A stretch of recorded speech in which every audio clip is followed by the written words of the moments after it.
بینەرانی یازی سڵاوتان لەبێت لە ئەڵلقەی چوارەمی دیدارەکەماندا بە دوای ئەو پرسیارەدا دەچین کە ئەگەر ڕێکەوتنامەی 11 ئازاری ساڵی 1970 یەکێک لە دەستکەوتە گرنگەکانی شۆڕش بوو بێت بۆ دۆزی کورد بۆچی هەرسی شۆڕشی ئەیلیولی بەدووە داهات؟ ئایا ئەو هەلە مێژووی زێڕینانە چی بوون کە کورد و شۆڕشەکەی لە دەستیاندا و نەیانتوانی بیقۆزنەوە؟ هەڵوێستی حیزبی شوێعی و دکتۆر مکەڕەم تاڵەبانی لە هەرسی شۆڕشی ئەیلول و هەڵگیرسانی شۆڕشی نوێ بوو؟ هەڵسەنگانی مفاوزاتی ساڵی 1970 یەکێتی نیشتیمانی لەگەڵ حکوومەت چی و بەراورد و جیاوازی نێوان ڕێکەوتنامەی 11 ئازاری هەفتا و مفاوزاتی 83 چییە؟ ڕۆڵی عەبدوڕەحمان قاسملوو لەو ڕێکەوتنەی 83 چی بوو لە کەنێوان یەکێتی حکوومەتدا ئەنجامدرا؟ ڕۆڵ و هەڵوێستی دکتۆر مکەڕەم تاڵەبانی لە ڕاپەڕینی بەهاری 92 و پاش ڕاپەڕین چی بوو؟ هۆکاری مانەوەی ئەو وەک تاکە شوێعیەک لە بەغدا تا ڕووخانی ڕژێمی بەعاز چی بوو؟ بۆ وەرگرتنی وەڵامی ئەم پرسیارانە و قسەکردن لەسەر ڕێکەوتنامەی بەیاننامەی 11 ئازار و بارودۆخی مۆرکردنی ڕێکەوتنامەکە و هەڵوێستی حیزبی شوێعی لەو ڕێکەوتنەوە بەشداریان لە حکوومەت بەردەوامی و درێژە دەین لە ئەڵلقەی چوارەم بۆ تەواوکردنی تەوەرەکان لەگەڵ زۆر بەڕێز دکتۆر مکەڕەم تاڵەبانی. دکتۆر گیان دیسانەوە بەخێر بێ بۆ بەرنامەکە، سپاس بۆ ئامادەبوونت. دکتۆر وەک لە پێشەکیەکەی ئاماژەم پێکرد پێم خۆشە قسە لەسەر کاریگەری ڕێکەوتنامەی 11 ئازاری 1970 و بارودۆخی مۆرکردنی ڕێکەوتنامەکەمان بۆ بکەیت. یعنی ئەوەی کە زۆر ئەساسیە لە بەیان ئازارە ئەوەیە بۆ یەکەم جار لە حکوومەت عێراقا دان بەوانێن کە کورد نەتەوەیەکە لە وڵات خۆیان ژێت. بەڵێ ئەمە یەکێ. دووەم ئەتیباریان کرد کە شۆڕشی کوردستان دژی بزوتنەوەی ئازادی خوازی عەرەب نییە، بەڵکو ڕەدیفێکە پەیمانێکە لە بین کورد و لە بین عەرەبە. لەبەرەوە ئەبێ چارەسەرێک لەسەر ئەساس ئۆتۆنۆمی بۆ کوردستان کرێ. ئەمە وەکوتم ئێمە پێش بازێک تێبینینمان هەبوو بەرامبەر بەیان ئازار لەوانە بۆچی دانراکە لە پاش 4 ساڵ ئۆتۆنۆمی لە کوردستانە دامەزرێت، بۆچی لە یەکان سەردا نەمەزرێت ئینمانەوە، بەڵام لەبەرەوەی کە هەردوو لا ڕازی بوون لەسەرەوە بە تایبەت کە کوردەکان ڕازی بوون لەسەرەوە ئێمەش پشتگیریمان کرد کە ممکنە لە مستەقبەلە ئەگەر نوقسانەیەک و گەر شتێکی تیا هەبێت لە مستەقبەلە ئەو شتانە ئیکمالی بکرێ. کوردەکان بە کوڵێن بە 5 وەزیر بەشداریان کرد، هات چۆ لە بین کوردستان و لە بین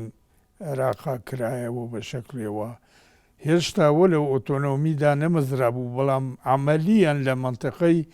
کوردستان ینی لە لیوای دووهۆک و هەولێر و سلێمانی کوردەکان دەسەڵات خۆیان نینەکرد. مەسەلەن پۆلیس و مۆلیس و ئیدارە و ئەمانە بەدەست ئەوان بوو، هەرچەندێک تەبان پێشمەرگەیش لێ نەوان بوو، هەرچەندێک حکوومەت عێراق ئاساییش بەدەست ئەو لە شارەکانە، بەڵام ئەمەلیان دەسەڵات بەدەست کوردەکانەوە بوو. ئێمە تەرەفدارەوە بووینەوە دێواشیاش ئەوە هەوزەڵ بکات تەتەور بکات بۆ بەرەو چاکە و بەرەو هین، بەڵام دەرکەوت ئێوەشیاش حزب باز کە خۆیان لە حکومان نەختێک جێگیر کردوین کرد، ئێوەشیاش لەو شتانەی کە لەوە پێش ئەیان سەلمان پاشە کشیان لێ کرد. لەسەرەوە مەسەلەی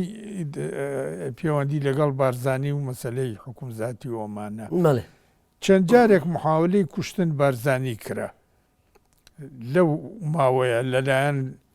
ئاسایش و مخابەراتی عێراقیەوە، هەتا لە یەکێک لەوانە کە لژنەیەکیاندانە بۆ تەحقیقکردن لەو مەسەلەی کوشتن بارزانی من بەشدار بووم لەو لژنەیە. چەند جارێک بووینەوەیانە کرد وانە دانا ئەگەر بارزانی نەبێت ئەتوانن قەزیە بە سوورەتێتر حەل بکەن لە هێندە کوردستانە. تەبەن ئەوە بووە سەبەبەوەی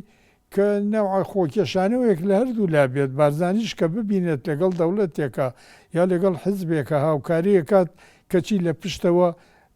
ڕێگا دانێت پلیان دانێ بۆ لە ناوبردننی و بۆ کوشتنی و بۆ ئەمانەی ئەو جاکە ئەوەی دانا کە حیزب باس لەوەیە ڕاست نییە کە ئەوێت کێشەی کورد بە شکلێک ئاشتیانە حەل بکە ئەوانش حیزب باسیش هەر ئاینی شتر بوون مووقفیان هەڵوستیان بەرامبەر بەرەی نیشتمانی لەگەڵ حیزب چویشە ئێوەش هەتا هات پاشەکشیان لێ کرد و گەلێک مەشاکل وەمانە لەبێن هەردوو حیزبا ڕوویدا تا ساڵی 1970 کە بۆ سەبەبەوەی حتا بەرەی نیشتمانیش هەڵوەشێتەوە. بەڵام تۆ خۆت ئاماژەت بۆ کرد کە لە ساتەوەختی بەنامەی 11 ئازارە بەعسیەکان داوایان لە بەلا مستەفا و پارتی کردووە کە دەستبەرداری پەیوەندیەکانن من لەگەڵ ئێران. بۆچی پارتی دەستبەرداری پەیوەندیەکانی نەبوو لەگەڵ ئێرانە لە کاتێکە ئەویش لەگەڵ حکوومەتی عێراقیە ڕێ بکەوێت؟ پارتی زۆر پشتی بەوە نابەست کە حزب باس تاکو نهایەت ئەو قەزەیە ئینکار ئەبێت ئەویش بزانین ئاخر ئینسانە بێ احتراف بە کەم و کورتی مەسەلەی کوردیش بکە لەژێر گوشار ئێرانیەکان نابوون هەتاڵێن کە بەیان ئازار دەرچوو شایێران ناردێ شوێن مەلا مستەفا وتی ئەمە چییە لە پشتگوێ ئێمەوە ئێوە ئەماکەن وتو وەڵی ئێمەش باندوو بووین لەم ساڵانەوە ئەوانیش ماندوو بوون پێویستیمان بە مدەتێک کوچاندان وەمانە هەیە ینی ئێرانیەکان ڕازی نەبوون لەسەرەوە تاپان کە ڕازی نەبوون لەسەرەوەی کامان لە حکوومەتە بەشداری بکەن و شەڕ بێستێن نۆمانە بکەن بە تاکیدش ڕازی نەبوون لەسەرەوەی کامانە بێنە بەرەیەک نیشتمانی لەگەڵ حزب باسە لەبەرەوە ئەوانیش پارتیش عیلاقەی نابڕی لەگەڵ ئێرانە دڵنیام نەبوو لەوەی کە باس بە چاکی بەڕاستی بەیان ئازارە باتە سەر و وەکو سەلمانیەتی ئیشی کاری چی پێەکە. ڕاستە ئەوە ئەوتێت کە هەر لە سەرتاوە بەلا مستەفای بارزانی دڵخۆش نەبوو بە ڕێکەوتن نامەکە متمانەی بە سەدام نەبووە باشە کە دڵخۆش نەبوو چۆن ئەم ڕێکەوت نامە ئەنجام درا سەلی وێستانن شەڕ و کەوتنە و توێژ ئەمە دەستکەوتێکە بۆ مەسەلەی کورد ینی خۆ شۆڕش معنایەوە نییە بێ بە سیلاح یەکتری بکوژی شۆڕشەوەیە وەزعەکەیە کە تو هەدەفێکت دانا و بتوانێ و هەدەفە تاقیق بکەیت وەختێ دەسەتێتە چەککە مقابلەکە قبول نەکات و بە چەک بەرهەڵستیت بکە لەبەرەوە گوێستانن شەڕ و کەوتنە و توێژ ئەویش ڕێگایە ترە بۆ خەباتکردن بۆ ئەنجامدان ئەو ئامانجانەی کە میلەتێک یا حیزبێک بۆ خۆی دایانێ لەبەرەوە بەلا مستەفا و ڕێگایە گرت تەبان ئینسان ناتوانێت سیاست لەسەر ئەساس نیەت ئەو بنا بکە ئەگەر احتیمال هەیە نیەت بەعسەوە بۆ مەلا مستەفا لە ئەساسەوە لە ناوبەرێ بەلا مستەفاش نیەتی ئەوە بووە کە بەعس لە ناوبەرێ بەڵام زروفێک وا دێتە پێشەوە مەلموس ئەتوانی سوودی لێ وەربگری بۆ وەرگردن بازێ دەستکەوت وەمانە وانییە کورد لە بەیان ئازارە هیچی دەست نەکەوت گەلێت شتی دەستکەوت لەوانە کابینیت نەشات سیاسی و دەرچوون ڕۆژنامەیە ئەومانە حتا لە بەغا و بازێک مافی نەتەوەی کە لە پێش ئۆتۆنۆمیشە ئینکرا جێبەجێکرا لەبەرەوە هین و بەڵام هێشتا نەتیجێ نەگەیشت بۆ نەتیجێ ئایا بەعس بە جددی ئەوێت ئەمانە جێبەجێ بکاتیاننا لەبەرەوە ئێمەش کە داوامان کردوتمان لەو دانیشتەی کە باسم کرد لە کاتێکە حکوم زاتی سەقام گیر بوو لە کوردستانە ئەو جاکە مەلا مستەفا و پارتی بە یەکجاریە بێ پەیوەندی لەگەڵ ئێرانە ببڕن. باشە بارودۆخی ڕێکەوتن نامەکە چۆن بوو ینی ئەگەر پرسیار بکەم بارودۆخی مۆرکردنی ڕێکەوتن نامەکە ئەو هەلو مەرجانە چی بوون کەوایان کرد ئەم ڕێکەوتن نامەیە سەر بگرێ هەلومەرجی دەرەکی بوو یاخود ناوەشی ئەساس ڕێکەوتن نامەوە بوو کە حکوومەت مەسەلەی حکوم زاتی بۆ کوردستان بسەلمێنێ ئەوە بوو کە ئەوەی سەلمان ئەو جاکە توێژ لەسەرەوە بوو چۆنیەتی دانان حکوم زاتی و ئەنجام دانی و جێبەجێکردنی لەسەر ئەو ئەساسە بوو مادامێک ئەوە ئەسەلمێنێت ئەو وەختە ڕێگا دۆزرێتەوە کە چۆن ئەمە دامەزرێ بەڵام و کۆزانی تەبان گوشاری زۆر لەسەر هەردوو لاشە بوو لە حتا حزب باسیش لەژێر گوشار تورکیا و ئەمانە بوو لەو ناحەیەوە بەلام سەفاش لەژێر گوشار ئێرانیەکانە بوو لە تا ڕادەیەک کە گەیشتەوەی 4 ساڵ بەسەر دەرچوون بەیان ئازارە دەرچی وەفدێک گەورە لە کوردستانەوە هات لەلایەن پارتی دیموکراتی کوردستان کە حەبیب محەممەد کەریم سکرتێر حزب وەختە بە سەرۆکایەتی ئەو هات وەفدێک گەورە بوو داوایان کرد لە حکوومەت ئۆتۆنۆمی تەنفیز نەکات تەجیلیکە ئێمەش و سەدامیش استغرابی کرد ئێمە دانیشتە بووین سێقۆڵی لە دانیشتنەکە سەغرابمان کرد بۆچی تەجیل بکرێت کە ئیستاکە وعدەی ئەوەیە کە ئۆتۆنۆمی ڕەسمەندا مەزرێ وتی ئەمە هەڵویست مەلا مستەفایەوە مە ئەمر مەلا مستەفایەوە بێ وایە بێ ئەلاکوونی لەوەیە تر علاقەدا بڕا ئەوان کە ئینسیحابیان کرد ڕۆیشتن ئەمە لە ساڵی 74 بوو ئێوە شێواش گەیشتە و حەدەی کە وەزیرەکانشیان پاشە کشێ بکەن و بڕۆنەوە بوو کوردستان و ئەو شەڕە هەڵگیرسا لە ساڵ 75 لەبین مەلا مستەفا و لەبین حکوومەتە دەستکەوتی تیا هەبوو بەڵام وا نەبوو تاکوونی هەیەت بڕاوێ مەشەمانزانی گەلێک کۆچ هەیە لە بین جێبەجێکردن بەیان ئازارە چونکە هەر مەسەلەی ئەو کێشانە نەبوو لە ناو عێراقا بێت ئەو حکوومەتانی کە لە دەور و پشت عێراقا بوو کە پەیوەندیان بەو مەسەلەیەوە بوو ئەوانیش محوالیانە کرد تەگەرە بخەنە پێش جێبەجێکردن ئۆتۆنۆمی لە کوردستان عێراق لە 11 ئازار ئێوە بە دوو وەزیر لە حکوومەتە بەشداریتان کرد کە یەکێک لە وەزیرانە دکتۆر مکەڕەم تاڵەبانی بوو لەگەڵ عامر عەبدوڵڵا ئێوە ئاماژەتان بۆ کردو کە هۆکاری سەرەکی بەشداری ئێوە لە حکوومەت لەگەڵ پارتی مەسەلەی خۆماڵیکردنی نەوت بووە بەڵام دواتر پاشان پارتی پەشیمانە بێتەوە ئەڵێ ئەگەر ئێمە سەرکەوتین بڕیاری خۆماڵیکردنی نەوت هەڵەوە شێنینەوە بۆچی ئەم بڕیارە ئەدەن پارتی وەکوتم وەختێ پارتی لە پاش بەیان ئازارە بەشداریان کرد لە حکوومەتە ئێمە کێشەی تر هەبوو لە بین ئێمە و لە بین ئینە لە بین باسیەکانە مەسەلەی دیموکراتێتە بوو مەسەلەی وحدە لە بین دەوڵەتە عەرەبەکانە و مەسەلەی مووقف لە ئیسرائیل کە ئەوان داوایانە کرد ئێمە لە میساق وەتەنیە شتێدا بنین کە هەموو جوولەکان فڕێدەینە بەحرەوە طبعاً ئێمە ئەوە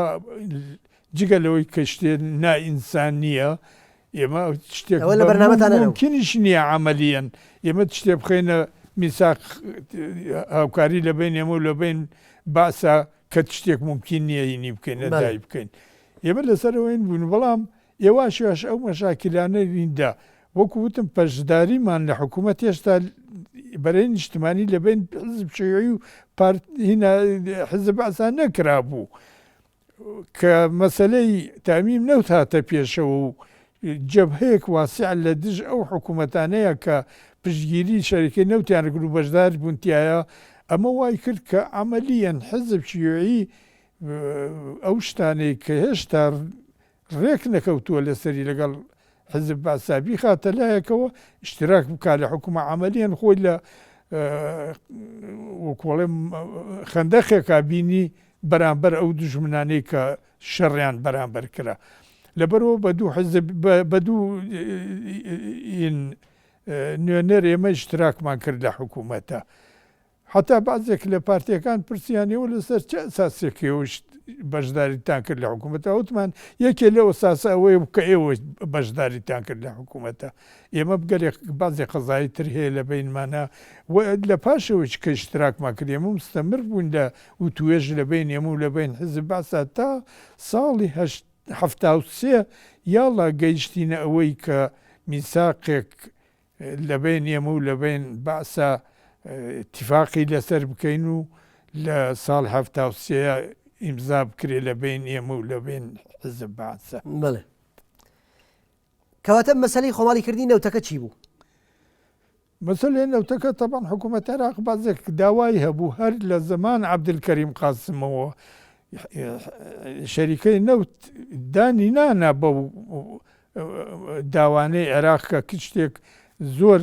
حەقانە بوو دانی ناکرد حتا ئەوەیشی کردبوو وەسیلێ بۆ گوشار لەسەر حکوومەت عێراق بیستایە کە وەزعی حکوومەت عێراق ئالۆز بکات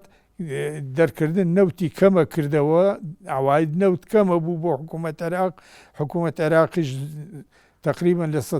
40 میزانەی حکوومەت عێراق لەسەر ئاواید نەوت بووە بۆ سەبەبەوەی کێشەیە گەورە بۆ حکوومەت عێراق تا ئەمە دەوامی کرد هەموو جارێکیش کە شەڕ ڕەوێستایەوە لە کوردستان بۆ ئەوە بوو لە زەمان عەبدولکەریم لە زەمان عەبدولسەلام عارف لە زەمان عەبدوڕەحمان عارف و لە زەمان باسیەکانیش بۆ کە لە مووقفێک بە قووەتەوە بتوانن لەگەڵ شەریکات نەوت هین بکەن و توێژ بکەن گەیشتە دەرەجەیەکی تر ئەوانەیە ناسەلمان ئەو داوانەی حکوومەت عێراق کە بەشداری بکەن لە ینی لە 151 نەوتەکە ببێتە هین عێراق و بازێک شت هەیە کە لەو پێشنەیان داوا بێت بیدەن گەیشتە ئەو حەدە کە ئەمان هین بکەن ئەمان تامیم نەوت بکەن لە پێش ئەوەی تەکە بێنە سەر حکووم ئەو پەیوەندی کە ئەمریکا لەگەڵ حیزب باسا کردبووی لەسەر ئەساسەوە بوو کە گەر هاتنە سەر حکوم یاسای ڕقم 8 ساڵ 1962 لابەرن لە هین دووبارە ئەو ئیمتیازەی کە لەو پێشتری درابووە کۆمپانیای نەوت ئیعادە بکرێتەوە بۆ کۆمپانیای نەوت باس ئەوەیان نەکرد حتا دوای 13 ڕۆژت لە پاش هاتنیان بۆ حکوم و بوون ناسر الحانی و عەبدوڕەزاق نایف و ئیبراهیم عەبدوڕەحمان داوود کە قسمێکیان لەسەر داوای بەریتانیا و قسمێکیان لەسەر داوای ئەمریکا بەشداریان کردبوو لە حکومە دوای 13 ڕۆژ ئەوانیان لا برد بۆی کە لە مووقف قوتەوە بەرامبەر حکوومەت بەرامبەر شەریکەی کۆمپانیای نەوت بتوان و توێژ بکەن باشە ئەوە بێ لە پاش پەکەوتنی ڕێکەوتنامەکە دیسانەوە جەولەیەکی تر شەر دەست پێکاتەوە شەر هەڵەگیرسێتەوە هۆکاری هەڵگیرسانەوەی شەڕ لاوازی ئەقلی سیاسی کورد بوو کە نەیتوانی کەڵک لە ڕێکەوتنەکە ببینێ یاخود بێ بەڵێنی حیزبی بەعز بوو لە بەڵێنەکانی خۆی پاشگەز بوویەوە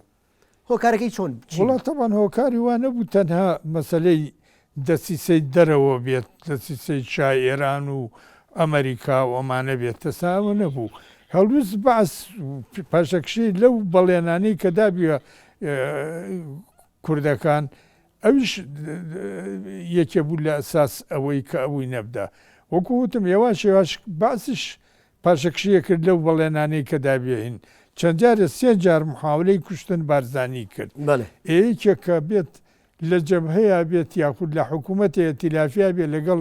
حزبێک و لەگەڵ حزبێکە ئەو حزبە بێت لە عینی کاتە محاولەی کوشتن سەرۆک حزبەکە بکە تەبان بڕوای نامێنێت بۆ حکوومەتەوە بۆ هینە ئەی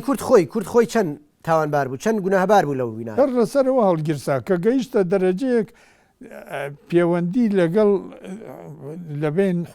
پارتی و لەبین حکوومەتە هەتا بێت ئاڵوستر ببێ کە تامیم نەوت کرا ئێمە لە مەجلیس وزەرا بووین تەبعەن ئێمە هەڵساین شیوعەکان تەئید ئەوەمان کرد بە هەبتونی ممثل پارتیش کە سامی عەبدوڕەحمان بوو هەڵسا زۆر بە حەماسەوە تەئید تامیم نەوتی کردووتی ئێمە وەکوڵێت خۆشمە لەگەڵ حزب باساکەین بۆ جێبەجێکردن ئەمە کەچی لە کوردستانە شەکلێتر بوو بازێک تەسریحات درا کە ئێمە ئەگەر سەرکەوتین بەسەر حکوومەتە ئێمە ئیعادەی ئیمتیازات و ئەمانای نەوتەکەینەوە لەبەرەوە مەسەلەی ئێمە وازانین قەزەی تامیم نەوت بووە مەسەلەیەک حەدی بە نسبەت ئەمریکا و نسبەت بەریتانیەوە دایما ئەگەر ئاڵۆزیەک و گەر ملمەلانەیەکە بێت لە وڵاتێکە ئەوان محاوەلاکەن بۆ بەرژەوەندی خۆیان استیغلالی بکەنەوە فعلەن بۆ ئەوەی استیغلالیان کرد بەڵێنیان دایە مەلا مستەفا کە یارمەتیە دەن ئەگەر شەڕ بکات دژی حکوومەتی عێراق ئەو یارمەتیە کە دایان وەکو یەکێک لە ئەمریکیەکان دینس مۆڕی ناوە کە لە مزەکەراتیان نووسێتی ئەڵێ ئەمریکا هەر ئەوەنە یارمەتی کوردەکانیەدا کە 15 ساڵ حکوومەت عێراق ئیشغال بکا بەو شەڕەوە بەڵام قەتعیان بیری لەوە ناکردەوە کە کورد بگاتە ئەنجامێک مافی نەتەوەی خۆی وەرگێمە لە یەکێک مەسئول مستەشار ئەقدەم لە سەفارەت ئەمریکی لە بەغای لە پاش خانەنشینی ئەم لە مزەکەراتی ئەمەی نووسیوە لەوەی حکوومەت ئەمریکارەوە بوو لە مەسەلەی نەوتا کە ئیش خۆی جێبەجێ کرد و لەگەڵ حکوومەت شاید توانیان بازێ مەتاڵی بۆمانە فەرزکەن لەسەر عێراق ئەو کە بەیان اتفاقی جەزایری لە بین شای ئێران و لە بین سەدام حوسێنە مۆر کرا و شای ئێران و ئەمریکاش پشتیان کرد لە مەلا مستەفا و لە قەزەی کوردی بۆ سەبەب ئەوەی کە شۆڕش توش شکستێ گەورە بێت و بێزێت. باش ئێستاچی لەسەر بارودۆخی شکستی شۆڕش لە ساڵی 1975 شۆڕشی ئەیلول هەرز دێنێ هەڵوێستی ئێوە هەڵوێستی حەزبی شوێعی و دکتۆر مکەڕەم تاڵەبانی لە ساتە وەختی هەرسی شۆڕشی ئەیلولا چی بوو؟ طبعاً ئێمە مازانیم ئەو جیهاتانەی کە یانوێ حکوومەت عەبدولکەریم قاسم بڕووخێنن وەلەو جیهات یعنی چەند جیهەتێک بوو هەر کەسێک بۆ ئامانج خۆی تەقەلایەدا بەڵام لە ئەساسەوە خزمەت ئەوەیە کرد کە ئەمریکا ئەو حکوومەتە بڕووخێنێ تا چەند ئینێکەیە وەکووتم لە ڕێگای عەبدجەبار جوادەوە ئینزار عەبدولکەریم قاسمیان کرد ئەگەر ئەم نازایە بکات ئەبنە سەبەب ڕووخانی جارێکیش دوو وەزیر کورد فواد عارف و حەسەن تاڵەبانی چوبوونە بەیروت ئەمریکیەکان ساڵیان لەگەڵیان نەکردووت و بیان ئێمە بڕیارماندا عەبدولکەریم قاسم بڕووخێنیەوە خۆتان مەبەستنە عەبدولکەریم قاسم و چوون پاشەکشێ بکەن لە حکوومەت و استیقالە بکەن دەرچن فواد عارف استیقالەیە کرد حەسەن تاڵەبانی نەیکرد لەگەڵ ئێمەیە لە ساڵ 63 هاتە حەبسخانەوە لە حەبس کرا دەستگیر کرا ئەمە ئینەوەیە کرد کە ئەمریکا بە جددی ئەوێت ئەو کێشانەی کە بەرامبەر حکوومەت عەبدولکەریم قاسمەیە استیغلالی کاوسوار ئەو تیارە ببێت و بگێتە ئامانج خۆی ئەویش مەسەلەی لابردن یاسای هەشتا کە عەبدولکەریم قاسم داینابوو بەڵام وەکو عەبدولکەریم قاسم لە توێژە لەگەڵ شەریکەی نەوتە ئەوان کە هەڕەشەیان لێدا وتیان بزانی نەتیجەی چێ بێ وتی نەتیجەی چی ئەمە زنجیرەیە کە نهایەتی بۆ نییە ئەگەر مەقسەدتانەوە بێ وەزع گۆڕێ لە عێراق ئەمە زنجیرەیە کە نهایەتی بۆ نییە نهایەتی بۆ نەبوو هیچ حکوومەتێک نەیتوانی ئەگەر بەڵێنشیدا بۆ ئەمریکا نەیتوانی ئەوە جێبەجێ بکە کە یاسای ژمارە هەشتا لابەرێت و وەزع بگۆڕێتەوە وەکو پێشوو بۆ کۆمپانیای نەوت ئەو جا کە تەبەن هێڵووستی ئەمە ئەوە بوو ئەگەر بازێک کێشە هەیە بەرامبەر حکوومەت عەبدولکەریم قاسم گوشارمانە قسە سەری کە لە ڕێگایەک ئاشتیانەوە ئەو کێشانە چارەسەر بکە داواشمان لەو جیهاتانە کرد ڕێگای ڕووخانن حکوومەت عەبدولکەریم قاسم نەگرن بەڵکو ڕێگای تەفاهم لەگەڵیا لە ڕێگای توێژۆمانەوەی بکەن چونکە ڕووخان عەبدولکەریم قاسم نابێتە هۆی ئەوەی کێشەکان عێراق لە جوملەوەی کێشەی کورد چارەسەر بکرێت و بکرێت ئەوانەی کە ئەمان هاوکاریان لەگەڵا کرد هیچ کامی ئاسوویەک ئەوەی نەبوو کە کێشەی کورد حەلکەن عەبدولسەلام عارف یاخود بەعسیەکان یاخود جیهاتێتری ئەمریکیەکان ومانە کەسی تەرەفدارەوە نەبوو کەسێکیش بەڵێنێکی نەدابوو بڵێ ئێمە لەسەر ئەساسێک لەسەر بنەمایەک ئێمە مستعیدین کێشەی کورد حەلکەین هەریان شەڕ بێستێنن لەگەڵ کۆمپانیای نەوتا بکەون نەوتوێژە باشە پشوویە گۆرەگرین و دواتر درێژە بە قسەکانمانێن بەڕێزان پشوویەک و پاشان ئەگەڕێنەوە بۆلاتان